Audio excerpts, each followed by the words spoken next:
आज की क्लास बहुत ही शानदार होने वाला है क्योंकि हमने इतिहास का जो चैप्टर पहला स्टार्ट किए थे यूरोप में राष्ट्रवाद, उसी कड़ी को आगे की ओर बढ़ाते हुए आज के सेशन में हम इटली के एकीकरण के बारे में बातें करने वाले हैं। और जो भी हम पढ़ाते हैं ना, वो मानचित्र के साथ पढ़ाते हैं, क्योंकि इतिहास के बारे में आप लोगों का कहना होता है कि इतिहास है बड़ी बेवफा, आज पढ़ो कल सफा।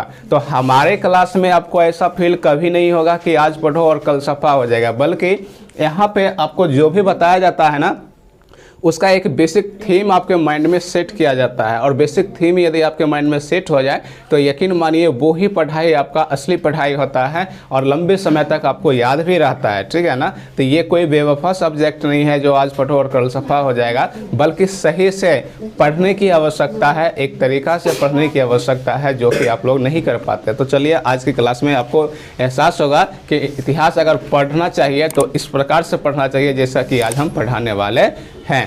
चलिए शुरू करते हैं।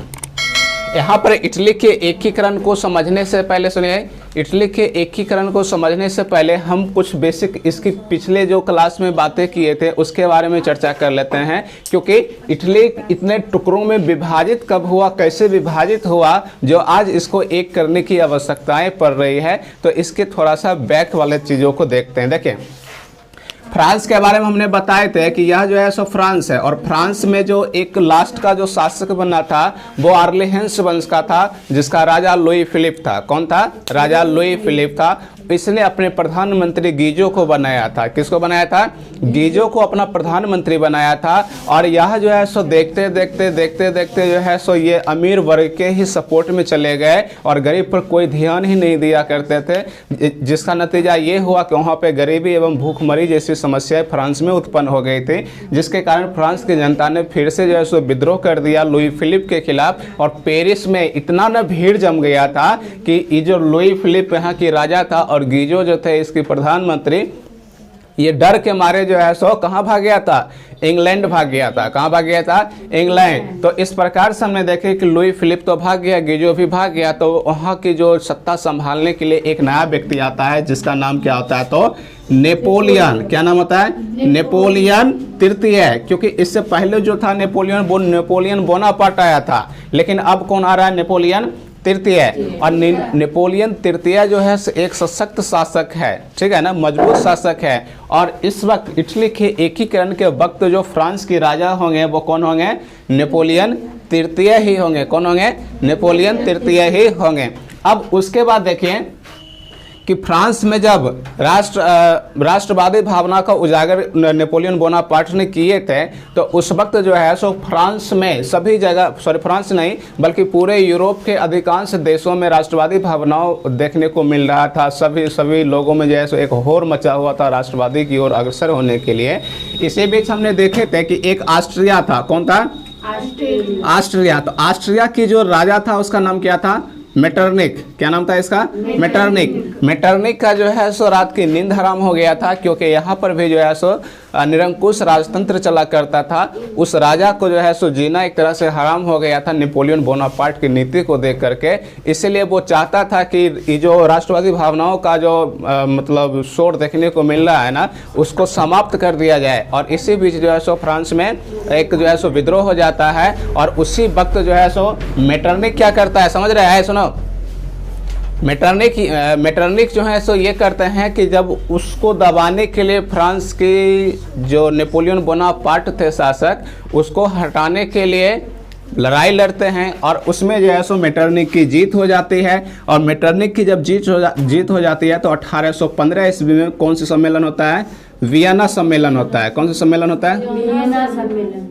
वियना सम्मेलन होता है। और वियना सम्मेलन में किन बातों पर जोर दिया जाता है तो इसके बारे में थोड़ा सा समझो। ऐसा सुनो, इस सम्मेलन में इस बातों पर जोर दिया जाता है कि इस लड़ाई में ऑस्ट्रिया जो मुख्य रूप से रोल निभा रहे थे राजतंत्र के सपोर्ट में, और ये उधर से नेपोलियन बोनापार्ट थे जो राष्ट्रवादी के सपोर्ट में थे। लेकिन नेपोलियन बोनापार्ट की हार हो जाती है, मेटरनिक की जीत हो जाती है। तो हम ये कहते हैं कि इस लड़ाई में जो देश भाग लिया था उसको तो कोई दिक्कत नहीं है, क्योंकि उसका भी खर्चा हुआ है। लेकिन यह इटली जो है यही अब इटली के एकीकरण, यहीं से बात समझ में आएगा कि क्यों इसका एकीकरण किया जाना है। इटली जो है वो उस लड़ाई में भाग नहीं लिया था, उस लड़ाई में भाग नहीं लिया था। तो ये मेटरनिक जो है वो वियना सम्मेलन में इसका कहना हुआ कि इस लड़ाई में जो है सो सारे देशों को, जिन जिन देशों ने राजतंत्र के सपोर्ट में लड़ाई किए थे, उनका बहुत खर्च हुआ है। जब भी लड़ाई होता है ना तो खर्चा बढ़ जाती है, वहाँ की आर्थिक स्थिति थोड़ा सा डमाडोल हो जाती है। तो इसीलिए कहते हैं कि तुम अगर अपने मतलब अपना सेना नहीं भेजे या लड़ाई में भाग नहीं लिए तो एक काम करते हैं, ये मेटरनिक ने कहा कि तुम्हारा जो है सो जमीन पर कुछ वर्षों तक हम जो है सो अपना कब्जा करके उसका वसूली करेंगे। क्या करेंगे? उसका वसूली करेंगे। मतलब लड़ाई में जितना हमारा खर्चा हुआ है उस खर्चा का भरपाई तुम्हारे देश पर कब्जा करके करेंगे। ऐसा ये नियम बना लिया था वियना कांग्रेस में। तो उसी वक्त देखो यहाँ से अब समझो, ये इटली की आकार हमने कैसा बताए थे, जूते के आकार के बताए थे ना। तो इसमें क्या हुआ कि यहाँ से यहाँ तक देखो ये वाला एक भाग है, ये और ये एक जैसा है। देखो इस रंग से हमने बांट दिए हैं। ये किसको मिला था? तो इटली के राजा को मिला था। मतलब जो इटली के राजा प्रॉपर थे उसी को मात्र इतना क्षेत्र मिला था। ये यहाँ से ये और यहाँ से ये दोनों क्षेत्र जो है सो इटली के राजा को मिला था। और बाकी यहाँ से यहाँ तक देखो जो भी बच रहा है ना क्षेत्र, ये सब क्या कर लिया? चंदा की तरह बांट लिया, थोड़ा थोड़ा करके। चंदा की क्या मतलब प्रसाद की तरह सब जो है सो बांट लिया। अब बताओ, जिसके माँ मरे उसके पत्ता पर भात नहीं, जिसकी माँ मरे उसी के पत्ता पर भात नहीं है। बात समझ में आ रहा है ना? जिसका जमीन है वही इसका वास्तविक राजा नहीं बना पूरे क्षेत्र का, बल्कि इसको एक टुकड़ा थमा दिया गया है। यहाँ से जो देख रहे हैं इतना सा भाग, ये वाला एरिया जो यहाँ पर हमने घेरे हुए हैं, ये कौन रख लिए है अपने पास? ऑस्ट्रिया। जो बगल में देख रहे हैं ना, यही ऑस्ट्रिया इस पर कब्जा किया हुआ है। ये खर्चा वसूलने के लिए। क्या वसूलने के लिए? लड़ाई में जितना भी खर्च हुआ है उसकी भरपाई है। तो इसने क्या किया? इटली पर ही अधिकार कर लिया। इटली पर ही क्यों अधिकार किया? क्योंकि इटली उस लड़ाई में भाग नहीं लिया था। अब इटली जब भाग नहीं लिया था तो कह रहा है कि तुम भाग नहीं लिया था, तुम्हारा खर्चा नहीं हुआ, तो हमारा जो खर्चा हुआ उसकी भरपाई हम तुम्हारी ज़मीनों पर कब्जा करके ही करेंगे।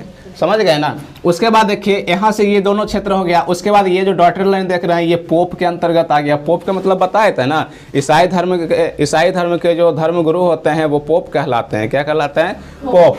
उसके बाद नीचे का जो क्षेत्र इतना बड़ा सा देख रहे हैं और ये वाला भी क्षेत्र, दोनों मिलाकर के जो देख रहे हैं, ये कौन से वंश को मिल गया था?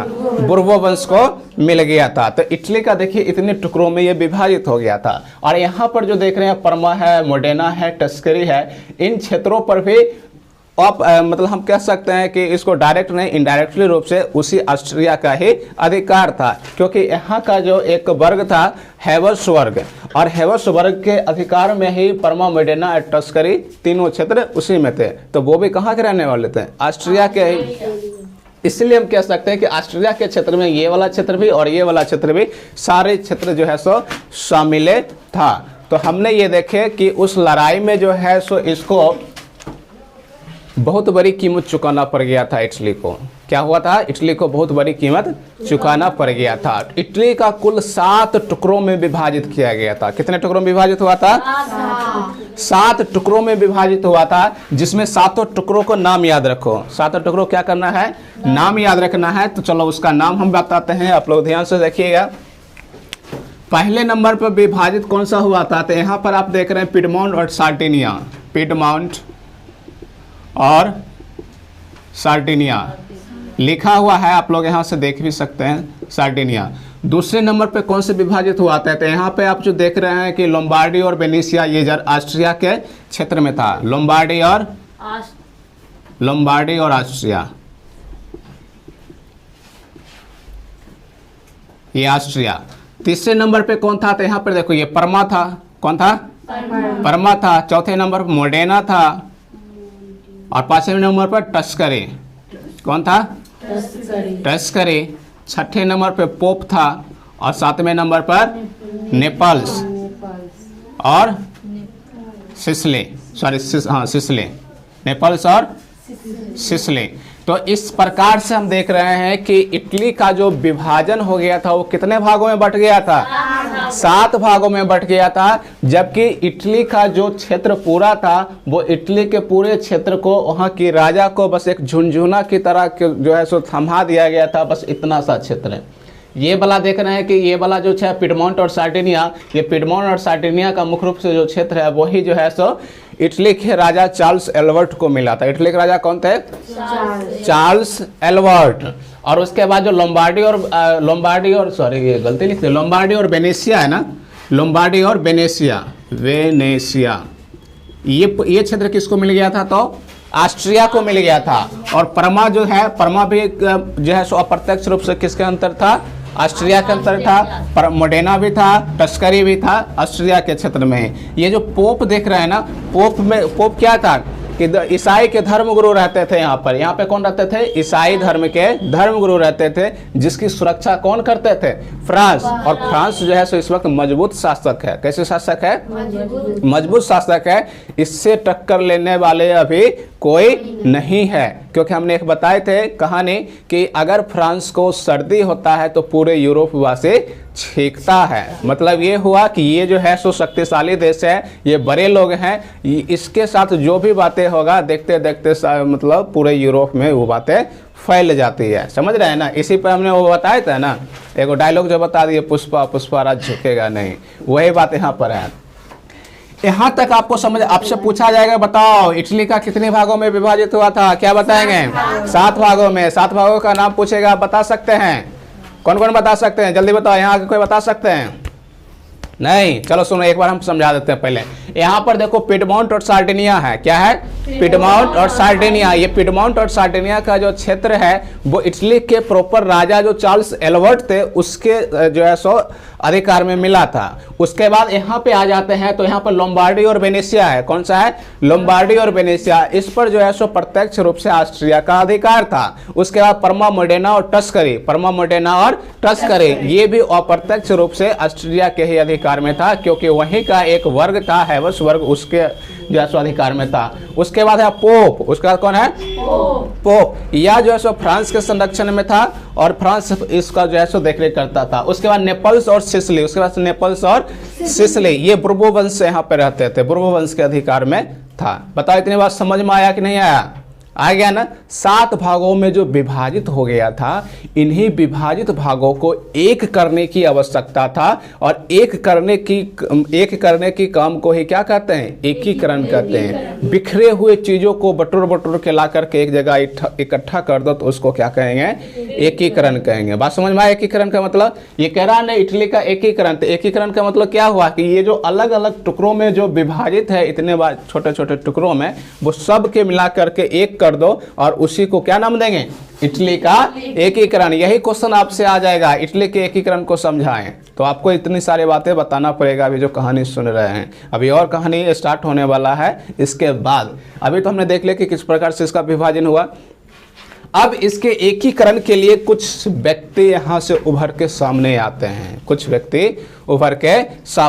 हैं, और हमने आपको एक चीज और बताए थे कि एकीकरण की भावना उसी के दिमाग में होगा जो राष्ट्रवादी भावनाओं को अपने दिल में संजो के रखता हो। जिसके मन मस्तिष्क में राष्ट्रवादी भावना होगा वही न पूरे देश को एक करना चाहेगा। तो इसी के प्रसंग में एक इटली जो प्रॉपर पिडमॉन्ट और सार्डिनिया के रहने वाले थे, तो ये जो पिडमॉन्ट है, ये कौन सा क्षेत्र है? पिडमॉन्ट के ही एक व्यक्ति हैं जिसका नाम क्या है? मेजनी का नाम तो सुने होंगे आप लोग, सुने कि नहीं सुने हैं? मेजनी। अब यहीं से एकीकरण का काम चालू होता है। थोड़ा ध्यान से सुनिएगा, आप लोग भी ध्यान से सुनिए। और वीडियो पसंद आ रहा हो तो जरूर एक लाइक कीजिएगा, अपने दोस्तों के साथ शेयर कीजिए, और चैनल पे नए आए हैं तो सब्सक्राइब भी जरूर कर लीजिएगा, ठीक है ना? और दूसरी बात, कॉपी कलम लेकर के आप बैठिए, क्योंकि यहाँ पर जो है ये एजुकेशनल चैनल है, इसमें शिक्षा देने की काम किया जाता है। ये कोई इंटरटेनमेंट वाला वीडियो नहीं है कि आए और देखे और फिर चल दिए। अगर कॉपी कलम लेकर के बैठते हैं तो यकीन मानिए आपकी पढ़ाई जो है सो बेहतरीन ढंग से यहाँ से भी हो सकता नहीं बल्कि होगा ही होगा। और हमारे प्ले लिस्ट में आकर के देखिए, सारे विषयों पर वीडियो अपलोड पहले से ऑलरेडी किया हुआ है। और भी जो है सो हम वीडियो इस प्रकार से हमेशा डालते रहते हैं। तो आपकी पढ़ाई जो है सो हमारे चैनल के माध्यम से बहुत ही अच्छा होने वाला है। तो हमारे चैनल को सब्सक्राइब भी कर लीजिएगा। आगे देखिए, मेजनी के बारे में जो पढ़ते हैं तो मेजनी जो है सो कहाँ के रहने वाले थे? सार्डिनिया के, सॉरी पिडमॉन्ट के। कहाँ के? पिडमॉन्ट के ये रहने वाले थे। और पिडमॉन्ट किसके अंतर्गत आता है? यह इटली के अंतर्गत आता है। इटली के लिए जो क्षेत्र मिला था ना, उस क्षेत्र में एक पिडमॉन्ट भी है, और पिडमॉन्ट के ही रहने वाला कौन था? मेजनी। आपसे पूछा जाए मेजनी कहाँ के रहने वाले थे? पिडमोंट। पिडमोंट कहाँ है? इटली में है। तो इटली के पिडमोंट के रहने वाले मेजनी है। सबसे पहले इसी के दिमाग में ये भावना आता है कि यह पूरा देश, पूरा इटली ऊपर से लेकर के नीचे तक, यहाँ की सारे लोगों की जो स्वभाव है, शकल सूरत है, देखने में, लुकिंग में, खान पान में सब एक जैसा मिल रहा है। मतलब ये स्वाभाविक है कि हम सभी एक थे पहले। सभी क्या हैं? एक थे पहले, और अभी हमें टुकड़ों टुकड़ों में विभाजित कर दिया गया है। हमें टुकड़ों में नहीं बल्कि हम सबों को एक साथ मिलके रहना होगा, और इसी का नाम दिया जाएगा इटली का एकीकरण। बात समझ में आया इतना? तो सबसे पहले किसके दिमाग में ये ख्याल आता है इटली के एकीकरण के बारे में? मेजनी को। मेजनी को आता है, इसलिए इस मेजनी को अग्रदूत कहते हैं। क्या कहते हैं? अग्रदूत। अग्रदूत। मेजनी को अग्रदूत क्यों कहते हैं? क्योंकि सबसे पहले राष्ट्रवादी भावना और इटली के एकीकरण का सोच रखने वाला कौन है? मेजनी है। इसलिए इसको अग्रदूत कहते हैं, मतलब आगे आगे ये सोच रहा है। ठीक है ना? तो देखिए हुआ क्या कि मेजनी जो थे, ये व्यवहार से जब देखते हैं तो ये आदर्शवादी थे। कौन थे? आदर्शवादी। और इसमें व्यवहारिकता कम था।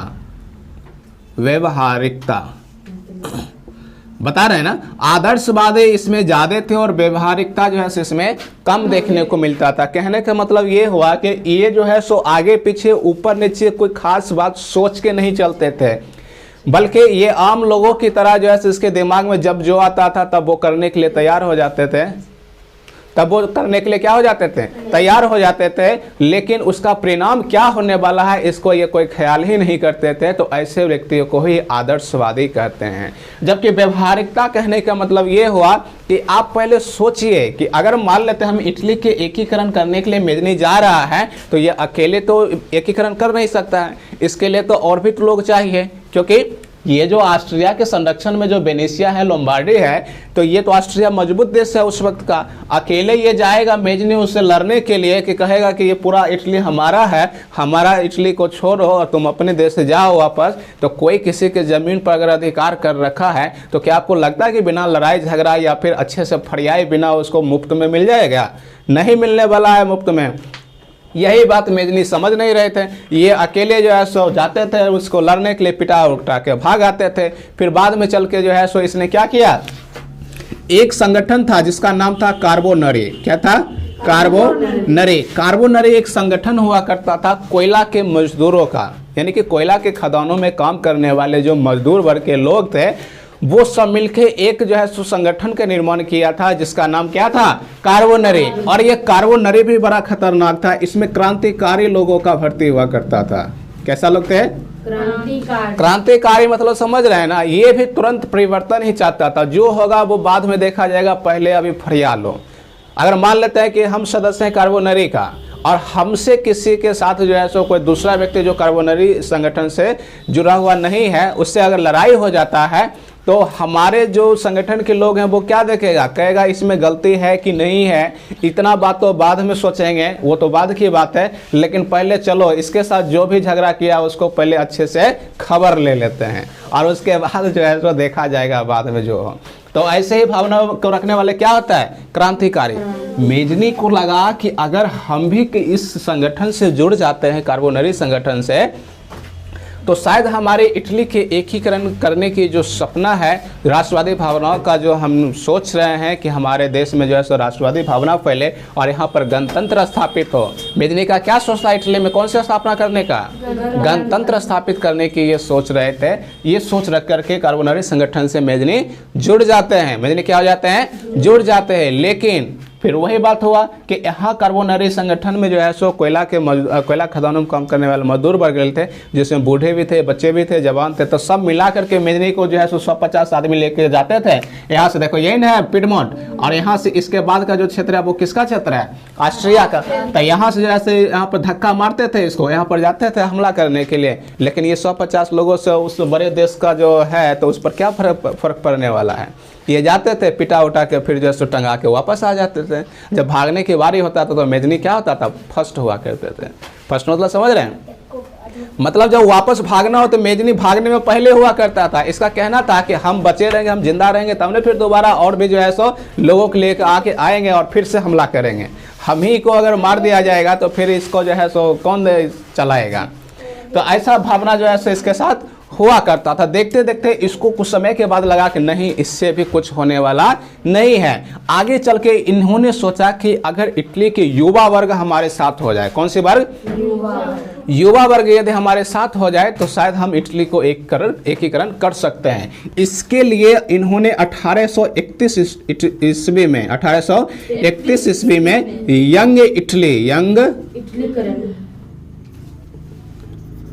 यंग इटली की स्थापना किया। किसकी स्थापना किया?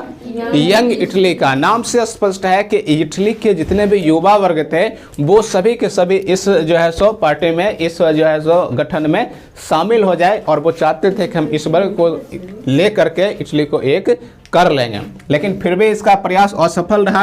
1834 ईस्वी में यंग यूरोप का इसने क्या करता है? स्थापना करता है। यही सब डेट है, आपको याद रखना है। आपसे क्वेश्चन आएगा, यंग इटली की स्थापना किसने किया?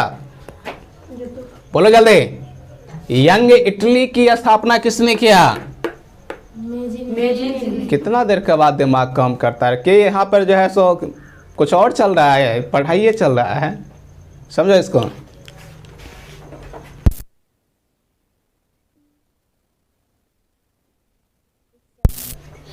उसके बाद जो है सो 1834 ईस्वी में इसने यंग यूरोप की स्थापना किया। अच्छा, एक चीज और पूछा जा सकता है कि क्या मेजनी इटली के एकीकरण करने के लिए ये बाहर के देशों से अर्थात दूसरे देशों से सहयोग लेना चाहते थे? तो जवाब है बिल्कुल नहीं। इनका कहना था कि हम जो है सो इटली का एकीकरण इटली के लोगों से ही करेंगे, बाहरी हमें सहयोग की आवश्यकता नहीं है। और यही जो भावना है इसको क्या बनाता है? आदर्शवादी। व्यवहारिकता अगर बनाता तो व्यवहारिकता का मतलब ये हुआ कि देख रहा है कि ऑस्ट्रिया मजबूत देश है और यहाँ से इटली जो है सो उसके तुलना में कमजोर पड़ रहा है, तो इसको बाहरी सहयोग मिल जाता तो इसको थोड़ा सा और पावर नहीं मिल जाता। उसके बाद जब हमला करता तो कुछ देर के लिए कहानी में इंटरेस्ट आता। लेकिन ये देख रहा है कि अपने कमजोर है, ये शक्तिशाली देश से टक्कर ले रहा है और बार बार जो है पिटा उठा करके वापस आता है। इसी के द्वारा जो है सो इसके बाद यहाँ से आगे की ओर जो है सो बढ़ता है, आगे की ओर बढ़ता है। और इसमें जो है सो 1848 ईस्वी का भी एक लड़ाई हमने बताए थे फ्रांस में हुआ था। और इस वक्त जो है सो जो ऑस्ट्रिया के राजा थे, कहाँ नहीं, ऑस्ट्रिया के नहीं, जर्मनी का कौन था राजा इस वक्त में? नेपोलियन बोनापार्ट तो पहले का था ना। अभी जो है नेपोलियन कौन बन चुके हैं? तृतीय। नेपोलियन तृतीय बन चुके हैं। और ऑस्ट्रिया के राजा जो मेटरनिक थे, ऑस्ट्रिया के राजा कौन थे? मेटरनिक। उनकी अब मृत्यु हो जाती है। उनकी क्या हो जाती है? मृत्यु हो जाती है। और इसके जगह पे एक दूसरा शासक बन के आता है जिसका नाम क्या होता है? तो फ्रांसिस जोसेफ। ये ध्यान रखिए, ये कहाँ की राजा बनना है? ऑस्ट्रिया की, यहाँ की राजा। अब ये जब ऑस्ट्रिया की राजा बन गया है फ्रांसिस जोसेफ, ये देख रहा है कि ये इटली की तरफ से कौन व्यक्ति है जो बार बार हमला करता है वेनेशिया पर। तो ये देख रहा है कि यहाँ एक मेजनी नाम का व्यक्ति है जो उस पर बार बार हमला करता है। अब यह जो है सो धमकी देता है, किसको? मेजनी को नहीं, बल्कि इटली के जो राजा चार्ल्स एल्बर्ट हैं। कौन है? चार्ल्स। यहाँ के राजा कौन है? Charles Albert. चार्ल्स एल्बर्ट थे। उसको कह रहा है कि यदि तुम इमेजनी को नहीं समझाएगा तो फिर जो जितना भी थोड़ा सा जो टुकड़ा बचा हुआ है इटली का वो भी अपने में मिला लेंगे और तुमको फुटका देंगे यहाँ से भी। बेचारा डर के मारे क्या करता है? इमेजनी को समझाता है। और समझाता ही नहीं बल्कि इसका कहना था कि इमेजनी को अपने देश से बाहर निकालो। अपने देश से कहाँ निकाल दो? बाहर निकाल दो। उसको अपने देश में संरक्षण मत दो, उसको रहने मत दो। बेचारे को जो है सो अंत में क्या होना करा? 1848 ईस्वी में जर्मनी कहते हैं, इटली को छोड़ के जाना पड़ा। किसको? मेजनी को। किसको जाना पड़ा? मेजनी को। कुछ समय के बाद जो है सो यहाँ पर हम देखते हैं क्या चीज, तो इटली का जो राजा था वो अब बन रहा है कौन? Victor Emmanuel. क्योंकि इटली के जो राजा चार्ल्स एल्बर्ट थे, इसके भी कुछ समय के बाद क्या हो जाता है? मृत्यु हो जाता है। और इसके बाद यहाँ के राजा कौन बन जाते हैं?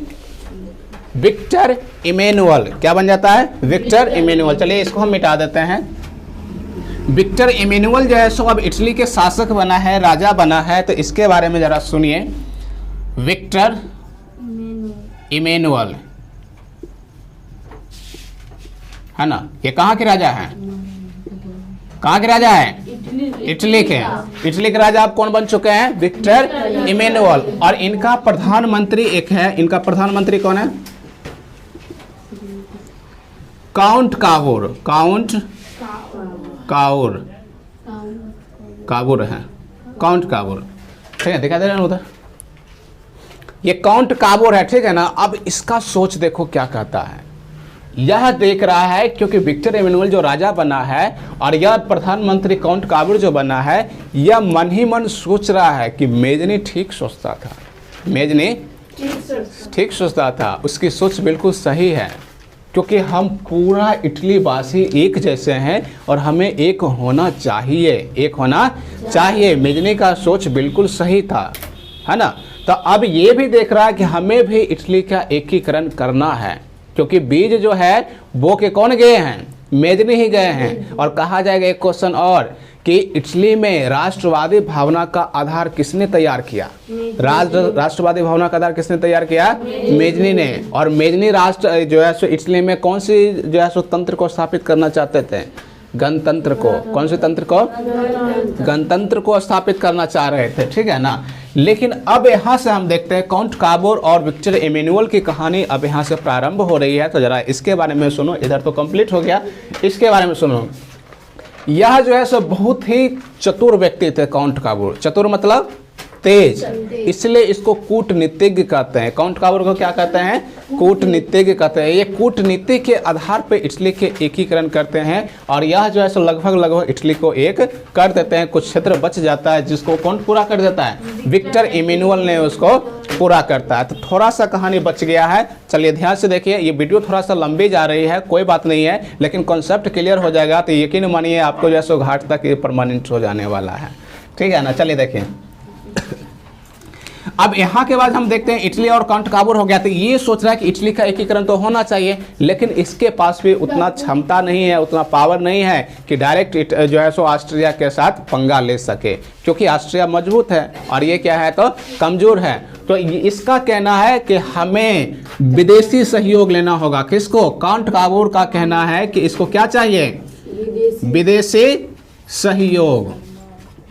विदेशी सहयोग मतलब समझ गए ना। यानी कि अगर इटली को एक करना है तो हमें बाहर के देशों के जो आस पड़ोस में जो मजबूत देश है उसका सहयोग लेना पड़ेगा। और इस वक्त मजबूत देश कौन है?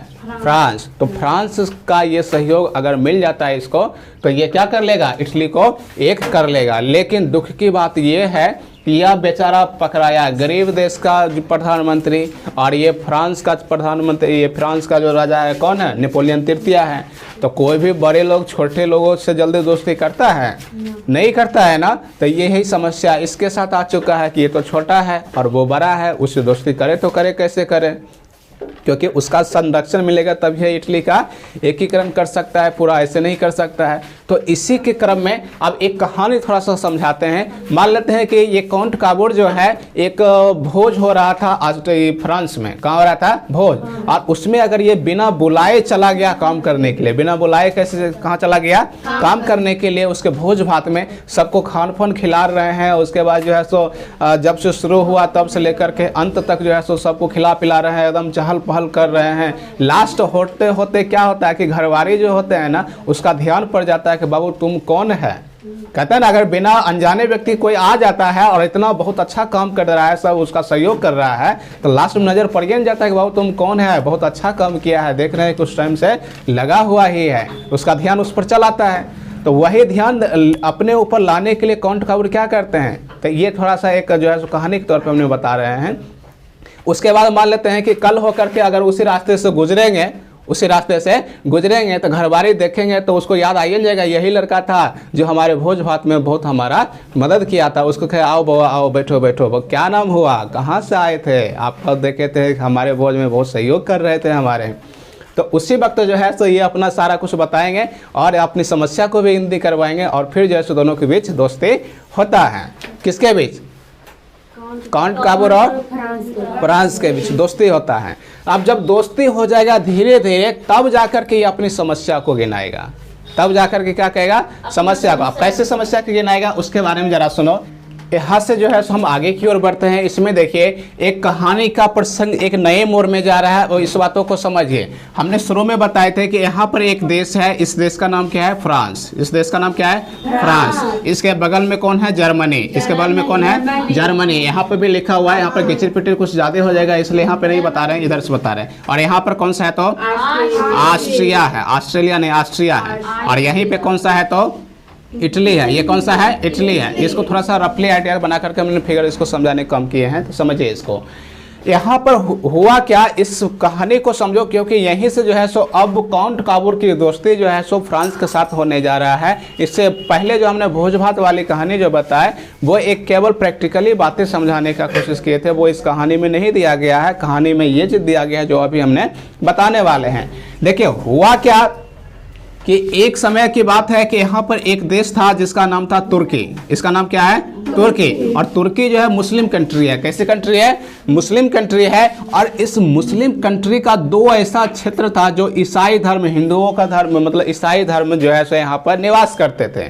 कौन से धर्म के लोग निवास करते थे, ईसाई धर्म के लोग निवास करते थे। जिसमें एक टुकड़ा का जो ये नीचे वाला जो टुकड़ा देख रहे हैं ना, इसमें जो है सो कैथोलिक ईसाई थे। कौन से, कैथोलिक ईसाई रहते थे। और यहाँ पर जो तो ये दूसरा जो देख रहे हैं, यहाँ पे कौन से ईसाई रहते थे, तो इसका नाम क्या था, क्या नाम था, भूल गए इसका नाम, बताओ जल्दी। प्रोटेस्टेंट। क्या नाम था इसका, प्रोटेस्टेंट। क्या नाम था, प्रोटेस्टेंट। ये प्रोटेस्टेंट था, है ना। तो ये दोनों जो है सो ईसाई धर्म के लोग यहाँ पर रहते थे, जिसका संरक्षण जो है सो एक जो है सो कैथोलिक धर्म को मानने वाले लोगों को फ्रांस संरक्षण करते थे, और प्रोटेस्टेंट को मानने वाले लोगों को कौन संरक्षण करते थे, यहाँ से ऑस्ट्रिया।